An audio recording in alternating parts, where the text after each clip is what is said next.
우리 마지막 부분 26절부터 34절까지 제가 봉독해 드립니다. 26절부터 마지막 절까지입니다. 오직 가축 중에 처음 난 것은 여호와께 드릴 첫 것이라. 소나 양은 여호와의 것이니 누구든지 그것으로 성별하여 드리지 못할 것이며, 만일 부정한 짐승이면 내가 정한 값에 그 5분의 1을 더하여 물을 것이요, 만일 무르지 아니하려면 내가 정한 값대로 팔지니라. 어떤 사람이 자기 소유 중에서 오직 여호와께 온전히 바친 모든 것은 사람이든지 가축이든지 기업에 바치든지 팔지도 못하고 무르지도 못하나니, 바치는 것은 다 여호와께 지극히 거룩함이며 온전히 바쳐진 그 사람은 다시 무르지 못하나니 반드시 죽일지니라. 그리고 그 땅의 10분의 1 곧 그 땅의 곡식이나 나무의 열매는 그 10분의 1은 여호와의 것이니 여호와의 성물이라. 또 만일 어떤 사람이 그의 11조를 물으려면 그것에 5분의 1을 더할 것이요, 모든 소나 양의 11조는 목자의 지팡이 아래로 통과하는 것의 10번째의 것마다 여호와의 성물이 되리라. 그 우열을 가리거나 바꾸거나 하지 말라. 바꾸면 둘 다 거룩하리니 무르지 못하리라. 이것은 여호와께서 시내산에서 이스라엘 자손을 위하여 모세에게 명령하신 계명이니라. 아멘. 아멘. 예, 하나님의 큰 은혜가 우리 레위기 또 마지막 장을 통해서 함께 하기를 축복합니다. 그리고 오늘 하루도 우리 말씀으로 꼭 승리하시기를 바랍니다. 레위기의 전체 주제는 우리 거룩이었습니다. 거룩, 성별, 거룩이었습니다. 거룩에 대한 구별은 우상을 숭배하지 않는 것, 그리고 안식일을 거룩하게 지키는 것, 어제 아침에 그 두 가지 외에 이 레위기의 종결 부분인 오늘 이 본문에서는 첫 새끼의 구별과 11조의 구별 등으로 거룩한 책 레위기를 끝맺고 있는 것을 보게 됩니다.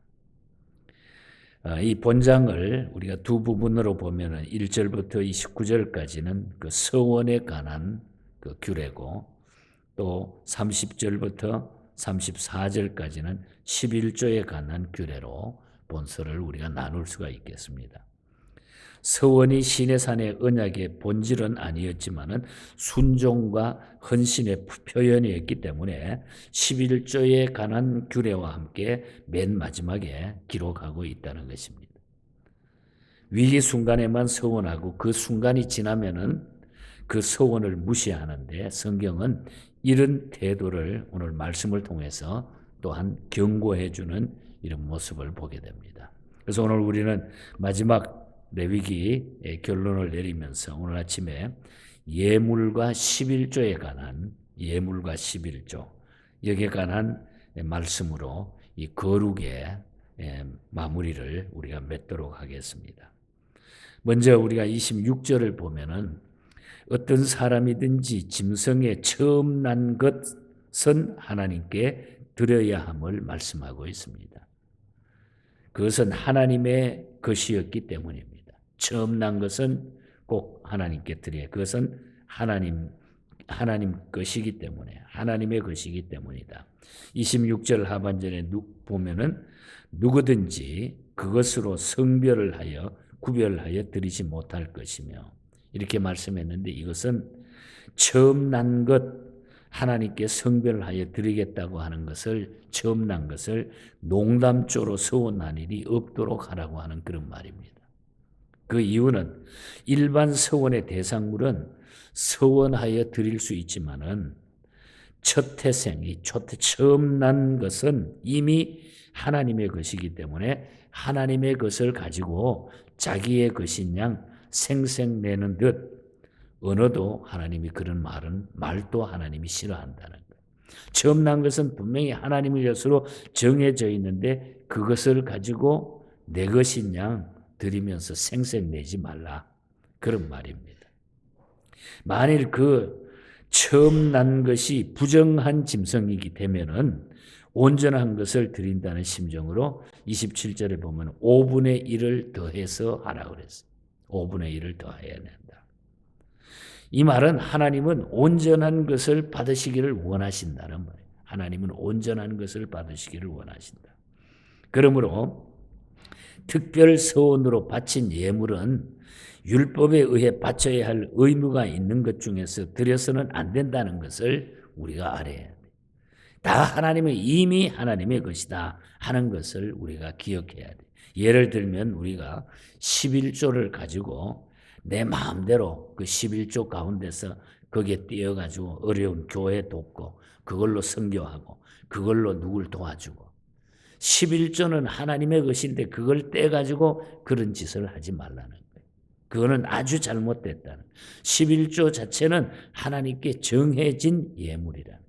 정해진 하나님 앞에 드려져 가지고 그것이 사용될 때에 교회가 사용하는 것이지 그걸 내 마음대로 하나님께서 정해진 것을 가지고 내 마음대로 하지 말라. 거기서 떼가지고 여기 주고 저기 하지 말라는. 생색내지 말라. 왜 내 것 가지고 네가 생색을 내느냐 이 말입니다. 하나님의 것을 가지고 내가 생색내는 경우와 같다고 하는 거예요. 그러니까 첫 것이라고 하는 것은 정해진 것입니다. 이건 하나님의 것으로 정해진 것이에요. 우리가 그렇게 생각하고 하나님 앞에 이것을 순종하면 참 쉬운데 그렇게 생각을 못하기 때문에 어려운 거예요. 하나님의 것을 내 것으로. 그래서 성경은 그것을 가지고 도둑질을 한다고 그랬습니다. 11조를 내지 않는 걸 도둑질을 한다고 그랬습니다. 그래서 11조를 가지고 행색을 내지 말라. 내 것으로. 그 다음에 하나님께 헌납된 것은 반드시 구별되어야 했습니다. 우리가 28절을 보면은 어떤 사람이 자기 소유 중에서 오직 여호와께 온전히 바친 모든 것은 사람이든지 가축이든지 기업이든지 밭이든지 팔지도 못하고 무르지도 못하나니 바친 것은 다 여호와께 지극히 거룩합니다. 여호와께 바쳐진 것은 거룩함이 구별되어야 된다고 하는 것. 헌납된 성물은 상한하거나 팔지 못한다고 그랬어요. 그것은 이미 하나님께 바쳐져 가지고 거룩하게 구별됐기 때문이라 그 말씀이죠. 우리가 사도행전 5장에 가면은 중요한 얘기가 나오잖아요. 아나리아와 삽비라가 하나님께 자기가 밭을 다 팔아가지고 그 몽땅 하나님 앞에 드리겠다. 이러다가 밭을 팔고 보니까 욕심이 생겼는지 아까움이 생겼는지 딱 반만 가지고 갖다 드렸어요.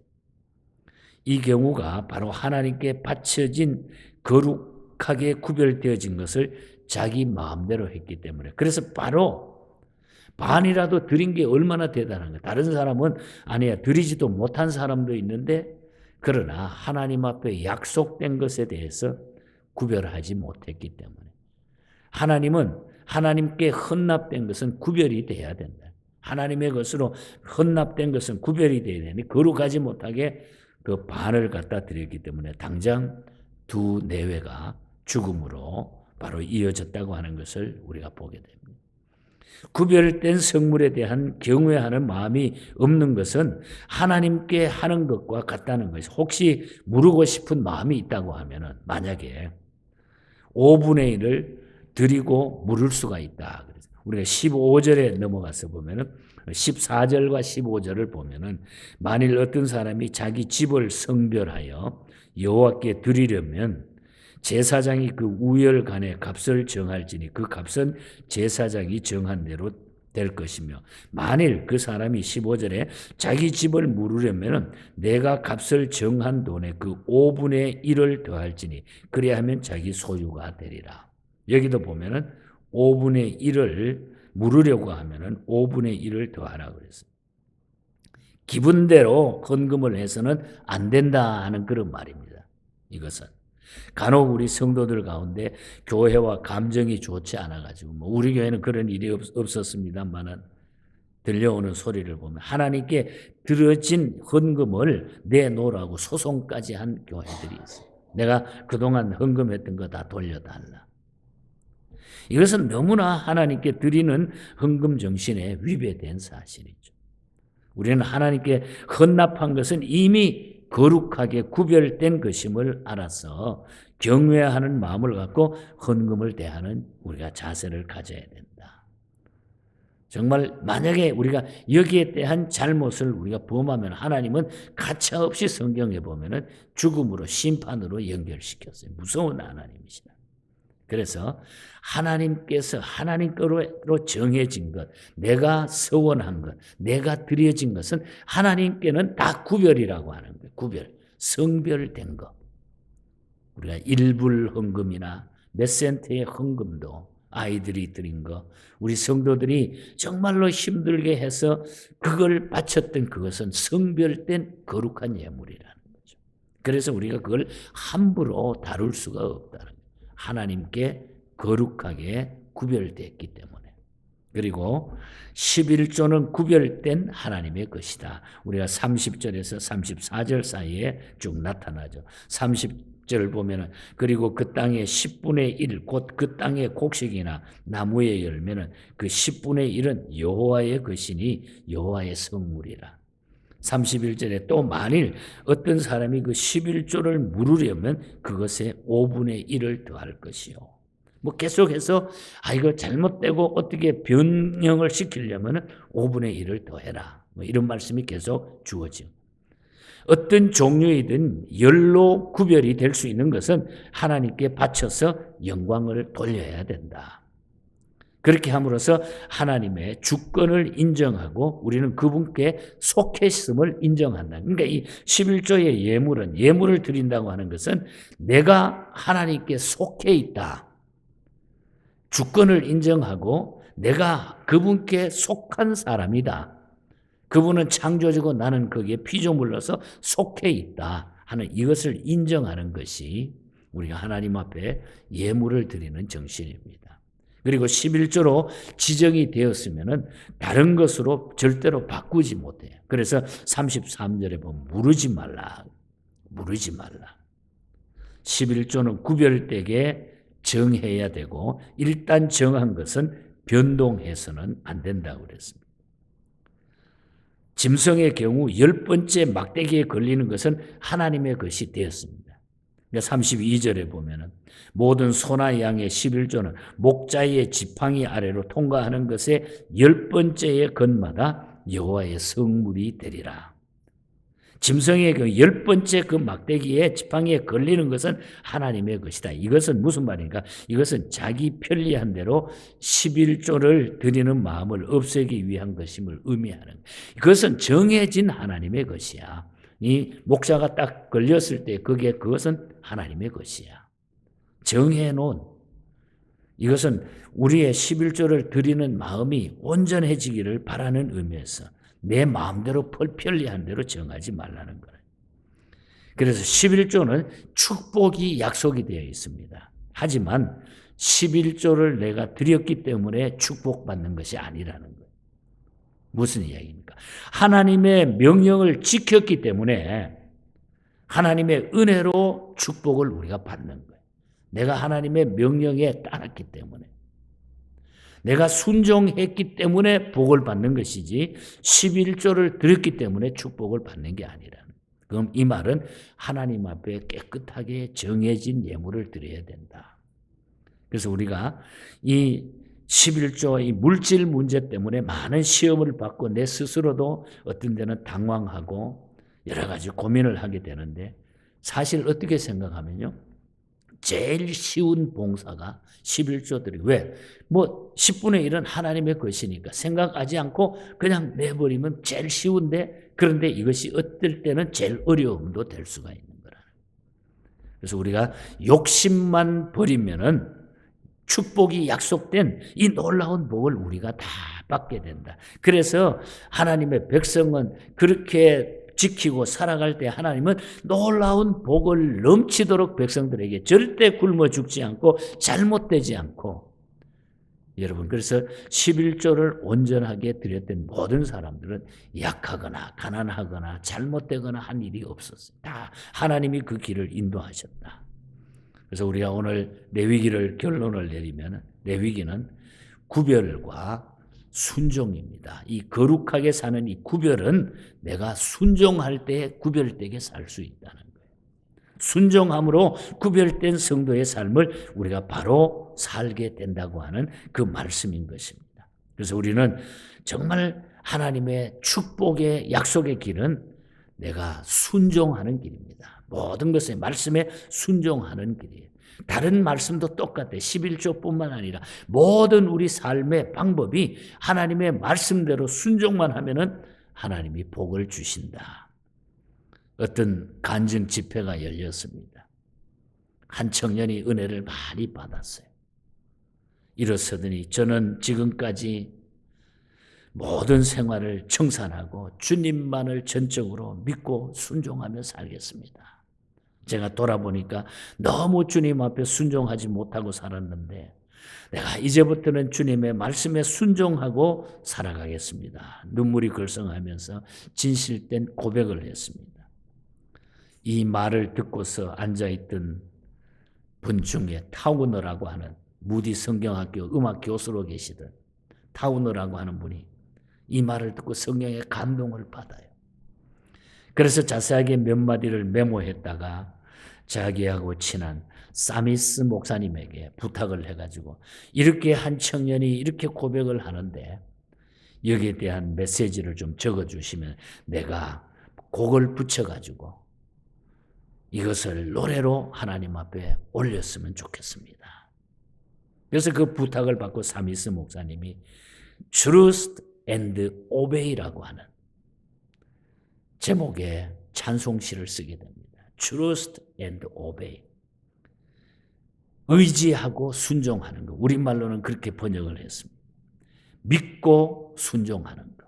믿음과 순종 혹은 복종. 그래서 우리가 한국교회가 쉬운 멜로디이기 때문에 열심히 찬송을 불러오고 있습니다. 예수 따라가며 복음 순종하면 우리 행할 길 환하겠네. 주를 의지하며 순종하는 자를 주가 늘 함께 하시리라. 순종하는 자를 주님이 늘 함께 하시리라. 해를 당하거나 우리 고생할 때 주가 곧없이 하시겠네. 주를 의지하며 순종하는 자를 주가 안위해 주시리라. 남의 짐을 지고 슬픈 위로하면 주가 상급을 주시겠네. 주를 의지하며 순종하는 자를 항상 축복해 주시리라. 의지하고 순종하는 길은 예수 안에 즐겁고 복된 길이로다. 그래서 우리가 주님을 의지하고 순종하는 것이 제일 복되고 기쁜 일이라. 즐거운 일이라. 즐거운 일이라. 롱스테프 목사님도 바로 이런 거룩과 바로 우리가 순종의 삶은 어디에 오느냐? 내가 매일 기도하고 이웃을 돌아보고 그 성결한 삶이 바로 우리에게 가장 하나님과 가까워지는 복된 삶이라고도 우리 말씀을 해주고 있습니다. 늘 기도하며 너 주 안에 있고 늘 성경 보고 온 형제들 늘 사귀면서 일하기 전마다 너 기도하라. 이것이 우리가 주님 앞에 순종하며 거룩해지는 복된 삶이라는 거죠. 우리가 단면 한쪽만 보지 말고 우리는 하나님 앞에 말씀에 순종하면서 살아야 된다고 하는 이것이 성도의 구별된 삶이라. 누가 보든지 안 보든지 우리는 예수 믿고 예수 의지하며 순종하며 살아가야 됩니다. 376장 가사 가운데 보면 꿈같이 헛된 세상일 취할 건 무엇냐.